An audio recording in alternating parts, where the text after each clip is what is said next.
All right, what's going on, everybody? This is one of my first recordings for this channel.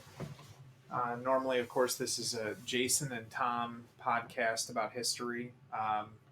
In this case, I'm just giving some initial reaction feedback to the Ridley Scott Napoleon movie, which I saw tonight, November 22nd.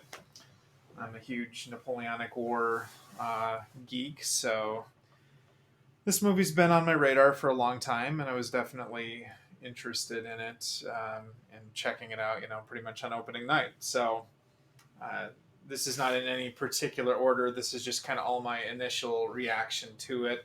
And I'm sure I could talk for like a long time about this topic, but try to keep it somewhat succinct here, just kind of my initial reactions. So the first thing I think about here is, you know, what do I think of this as a movie? And then what do I think of it as, I guess, sort of a Napoleon uh, biographic work or, historical movie specifically?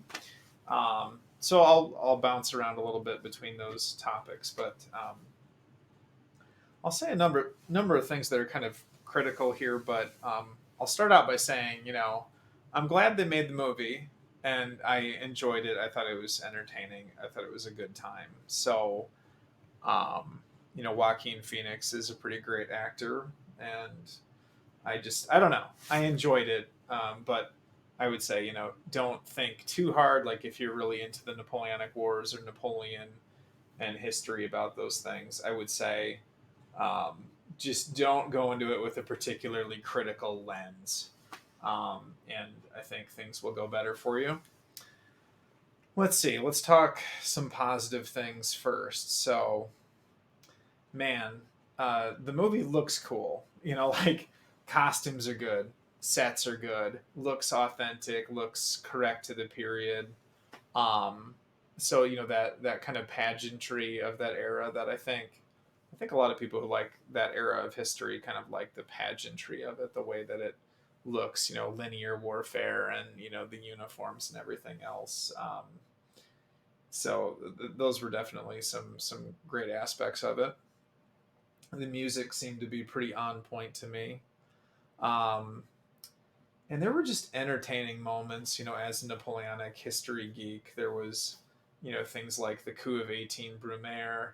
There was, an Austerlitz scene, which I don't know if it's maybe a little bit exaggerated, but you've got the retreating Austrians falling through the ice as they're being, hammered by artillery, and that made for sort of very artistic and neat scenes, I guess, in the movie. Let's see, each battle, was pretty good. There was a nice just job generally of, showing off like some of the infantry warfare, some of the artillery aspects I thought were really well handled.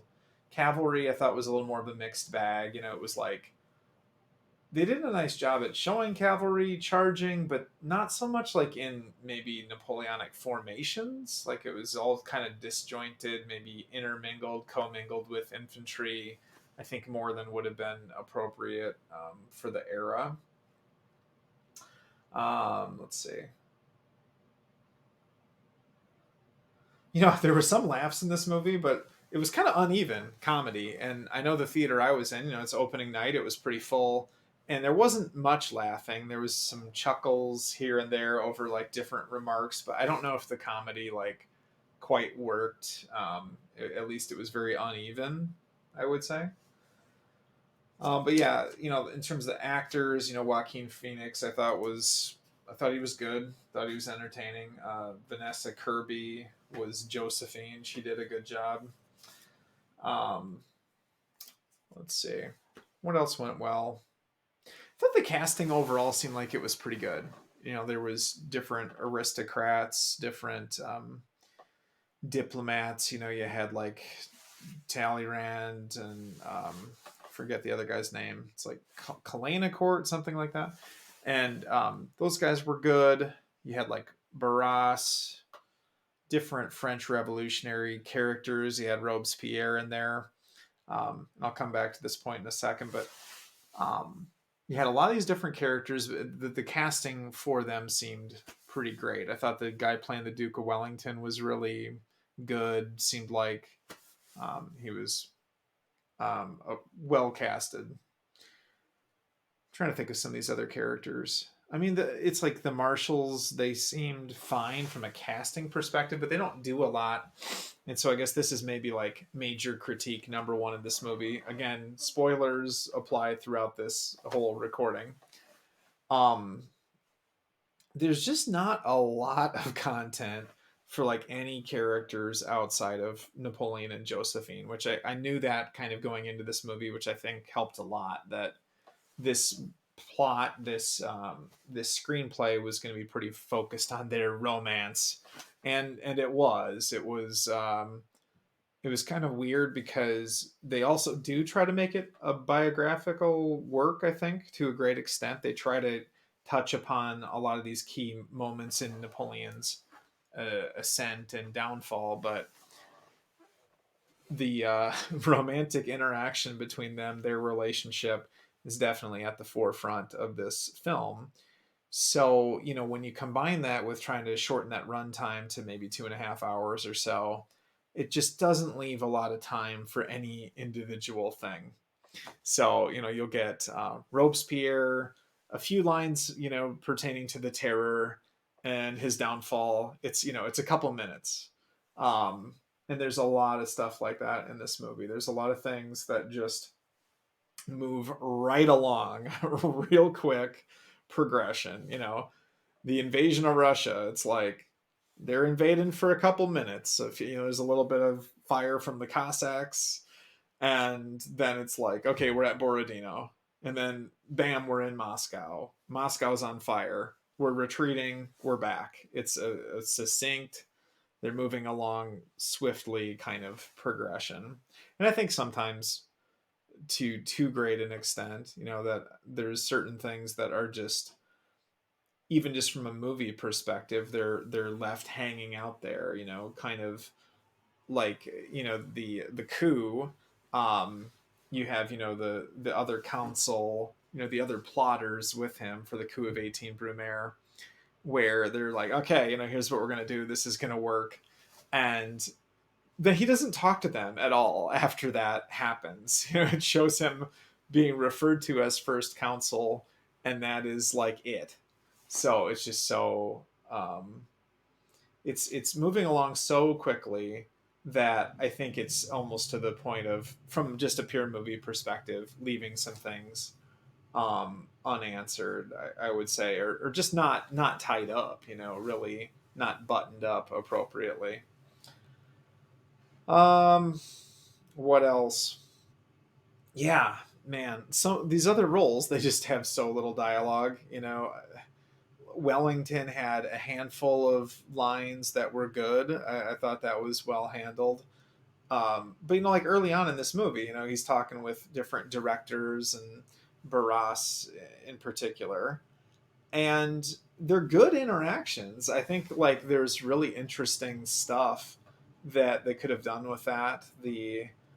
Um, you know, I think the charisma of different characters seems like it's there, but they just don't have a lot of plot to work with. So, um, I will say, I mean, I'm definitely interested in this Ridley Scott longer cut that is supposed to be out there. I think they were talking about a 4.5 hour experience, and I'm like, I think there's that much movie there. Or it's almost more like this whole thing lends itself more to like a mini series or a season of something, you know, more so than just a 2 hour film.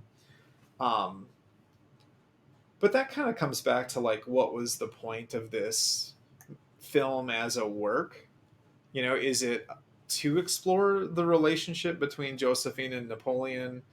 If that's it, then I think they almost could have done a little more of that. I'm not saying I'm looking for that, but just in terms of the intent of the film, you know, if that was the focus, they probably could have made that even just a little bit more of the focus. I think as it was still a little bit, I don't know. It's like they covered a lot of ground, but I don't know that I would say it seemed like some like really interesting romantic kind of show. I mean, it explores their relationship, yes, but It's just kind of tumultuous, and that's kind of all there is to say. It's like tumultuous while remaining fond of somebody.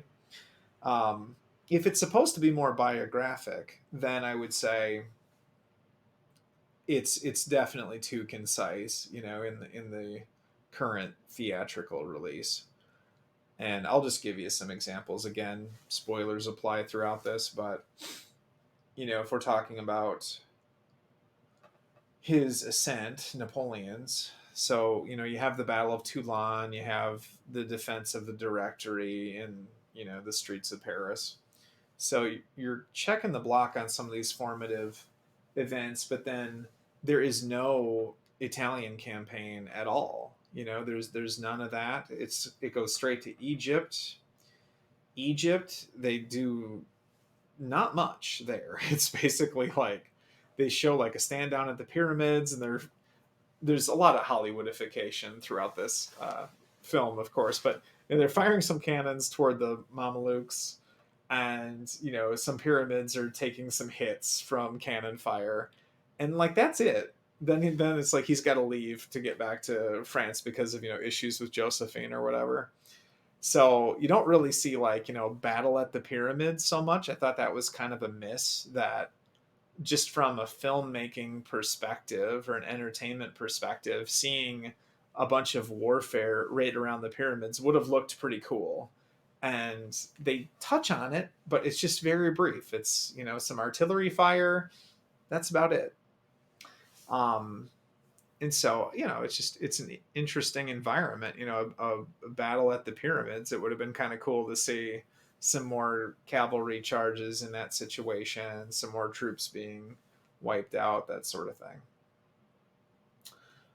So just to kind of continue with that. So yeah, there's no Battle of Marengo. There's after Austerlitz, there's nothing with the Prussians. 1806, 1807. There's nothing. Go straight to Tilsit, basically. And then after Tilsit, there's no, War of the, I think it's Fifth Coalition. There's no Austrian conflict. 1809 is not there. It just goes right from, he befriends Tsar Alexander, at Tilsit. Then it's he has betrayed me. He's not following the continental system. I'm invading Russia. So you're talking 5 years later. It's just way, way oversimplification of what's going on, which again, I get that they have to make certain things shorter in order to make a movie work, trying to cover this full span. But a lot of the time, a lot of the runtime is spent in that Josephine relationship too. So it kind of comes back to like balance and what are you trying to achieve. I would say that here it's kind of like you kind of failed to an extent, trying to do both and keep the runtime under control. Um, but did they fail at entertaining me? I would say no. So from that perspective, I can't say that they failed, right? Because I enjoyed it. So what am I going to say, right? Then again, I also really love this period. Um, so yeah, you go from Tilsit to invasion of Russia. You have the failed, outcomes of that, and then there's no German campaign whatsoever. It goes right to abdication, and then they send him off to Elba. They show him come back. They do the troops embracing him, instead of intercepting him on the way to Paris scene. That worked pretty well, I thought. Um, and then they do, I think, a pretty good job with the Battle of Waterloo. Actually, they took some time there, and I thought there was some nice shots there. There's some good drama around that, and there's like a little bit more interplay kind of between him and Wellington, kind of looking at each other, and at least some comments about the opposing commander. So I thought that was a little more exciting, actually. Um, Another battle they spend more time on is Austerlitz. I guess I'll talk battles here for a second. Austerlitz, it's like they did a nice job of having this sort of winter scene. There's snow, and Um, it's kind of unclear where the enemy is at, that sort of thing. Um, they they didn't have a lot of troops in this scene, and this comes to another gripe of mine in this movie.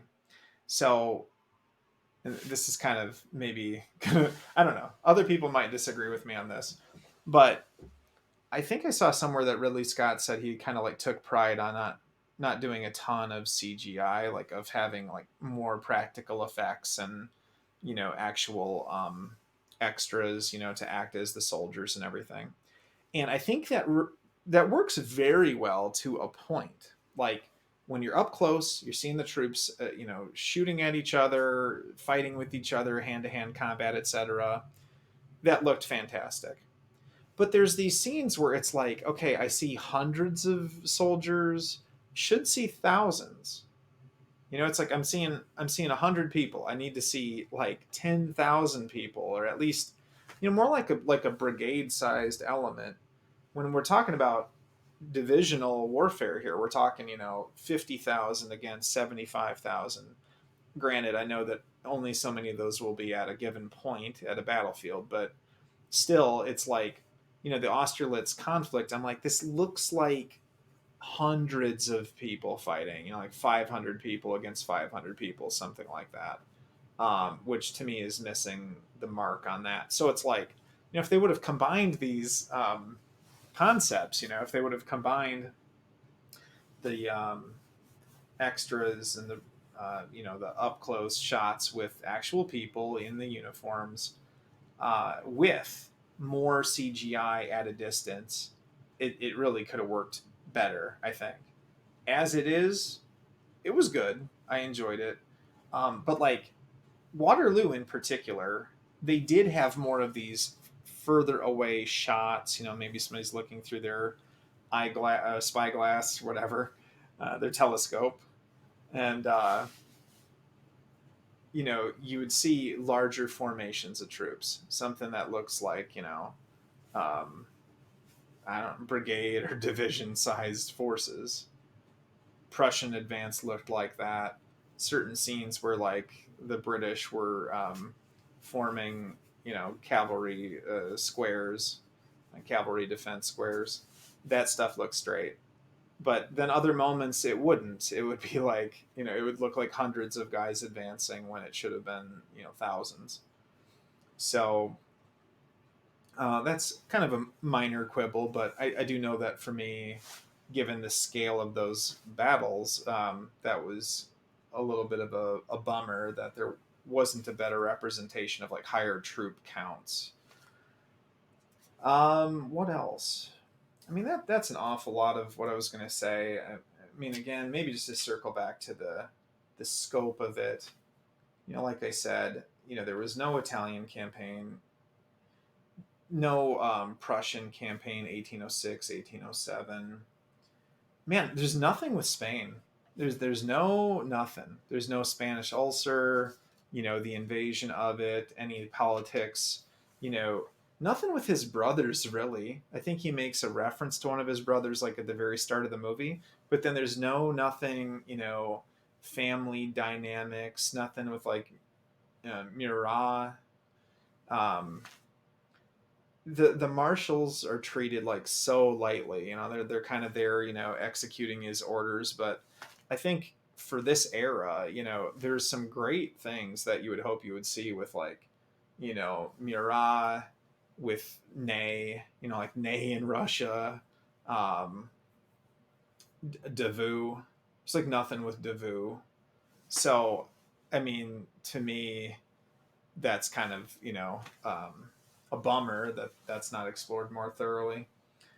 But yeah, not having anything Spain in there seems like kind of minimalist to me. And then another thing is, there's no Trafalgar, there's no Horatio Nelson references at all. So you know I just think that's kind of uh, a bit of a disservice that that's not even mentioned. There's no nothing about that. That's a pretty noteworthy event in the course of history. So let's see what else.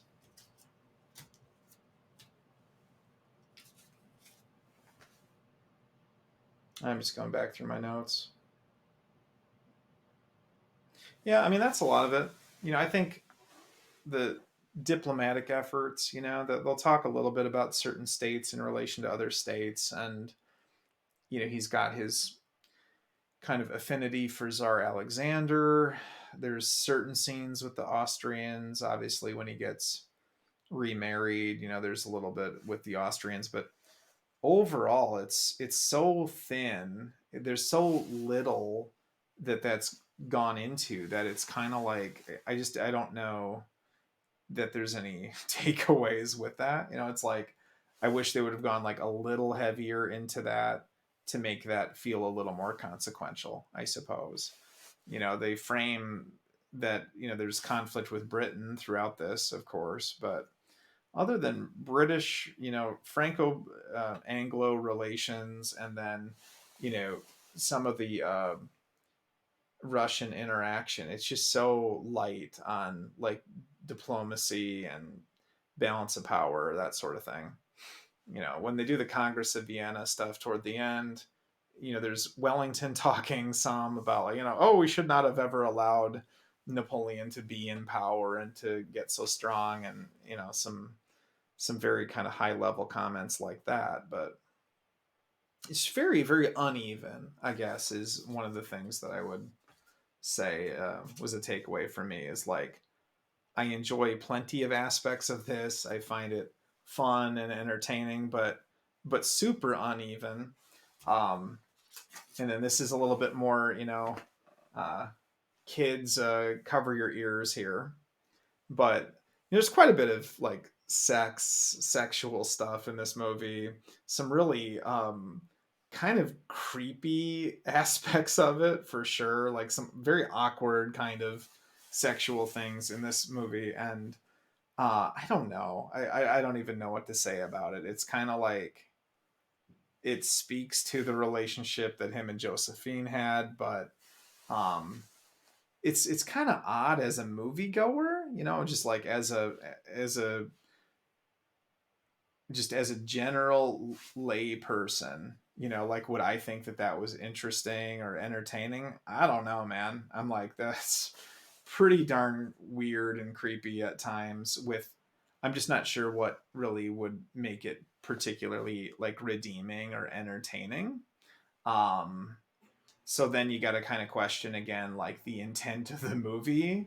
Like, is the intent of the movie to really delve into all this sex stuff um, and make some kind of interesting point about that? I'm not really clear on that. So, um, and again, the time spent on all that is time not spent on something else. So, felt kind of like the balance or ratio of the subject matter was so skewed toward that relationship stuff, but I'm just not quite sure, was it worth it? I don't know.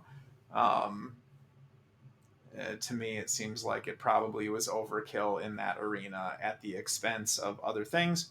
But again, if this Ridley Scott director's cut comes out, then hopefully all will be well, or everything should be like a little more developed, I would assume, which I think actually could work pretty well. I think it seems like this was kind of overly cut down, that especially as a fan of this period, I'd like to see a lot more content to flesh out different aspects of this, and hopefully you know more character development out of some of these other characters, which I want to see that as a history geek, as somebody who likes this era.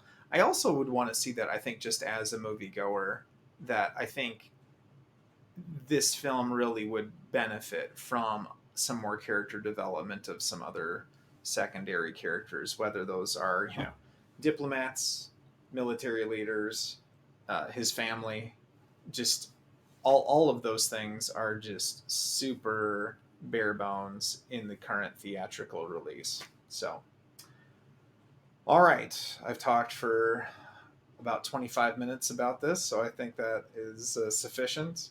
But yeah, let me know what you think. Let me know what your thoughts are I haven't seen any reviews yet myself, so I will be after this. I'm sure checking out some of the reviews to see what people thought. So, thanks.